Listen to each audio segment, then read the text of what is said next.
ഞാൻ എപ്പോഴും എൻ്റെ വീഡിയോയിൽ പറയുന്നൊരു കാര്യമാണ്, നമ്മുടെ മെൻ്റൽ സാറ്റിസ്ഫാക്ഷൻ നമ്മുടെ പാഷനിൽ കൂടെ നേടിയെടുക്കാം. അപ്പം ഞാൻ ഇപ്രാവശ്യം പൂജ എടുത്തപ്പോൾ ഞാൻ ഓർത്തു, ഞാൻ എന്തായാലും ഞാൻ തന്നെ പറയുകയാണ് ഞാനൊരു ആർട്ടിസ്റ്റാണെന്ന്.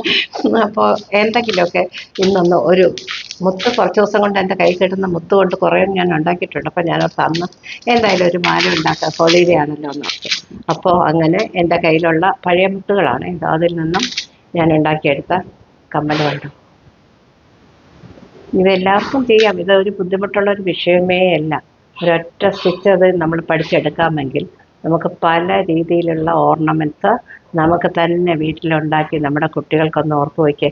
വെള്ള ഡ്രസ്സിൻ്റെ കൂടെ ഇങ്ങനെ ഒരു നല്ല അടിപൊളി മാലയും ഒരു കമ്മൽ സെറ്റും ഒക്കെ ഉണ്ടാക്കി കൊടുക്കാൻ നമ്മുടെ മാതാപിതാക്കൾക്ക് കഴിയുമെങ്കിൽ നമ്മൾ പുറത്തൊന്നും പോവേണ്ട, കുട്ടികൾക്ക് മാച്ചിങ് ഇത് എൻ്റെ കയ്യിൽ വെള്ള മുത്തയുണ്ട്, പല കളർ മുത്തും പല ഡിസൈനും നമുക്ക് തനിയെ തന്നെ കുറച്ച് മെനക്കെടണം കേട്ടോ. ഒരുപാട് മെനക്കെടണ്ട, കുറച്ച് സമയം നമ്മൾ മെനക്കെടാൻ റെഡിയാണോ എന്തും നമുക്ക് തയ്യാറാക്കാം. അപ്പം നമുക്ക് അതിന് വേണ്ടി ഉണ്ടായിരുന്ന സാധനം കണ്ടോ, മുത്ത് ഞാൻ ഓൾറെഡി പറഞ്ഞിട്ട്, പിന്നെ ഈ കത്രിക അധികം ഉപയോഗമില്ല, ഇതൊന്ന് കട്ട് ചെയ്തെടുക്കാൻ കണ്ടൊന്നുമില്ല.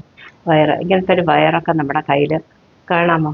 അതെ ഇത് വാങ്ങിക്കും ഞാൻ എപ്പോഴും. ഇതൊക്കെ ഇങ്ങനത്തെ ആലുവലീസുകളൊക്കെ സൂക്ഷിച്ച് വെക്കാറുണ്ട്. അങ്ങനെ എന്തെങ്കിലും കയ്യിൽ തോന്നുമ്പോൾ നമുക്ക് ചെയ്യാനായിട്ട്. കണ്ടല്ലോ, നല്ല സൂപ്പർ കമ്മലും മാലയും നമ്മുടെ കുട്ടികൾക്ക് ഉണ്ടാക്കി കൊടുത്തൂടെ? അപ്പോൾ എന്തെങ്കിലും പഴയ മുത്ത് കെട്ടുമ്പോൾ സൂക്ഷിച്ച് വയ്ക്കുക, പിന്നീട് നമുക്കതിനെ റീയൂസ് ചെയ്യാം.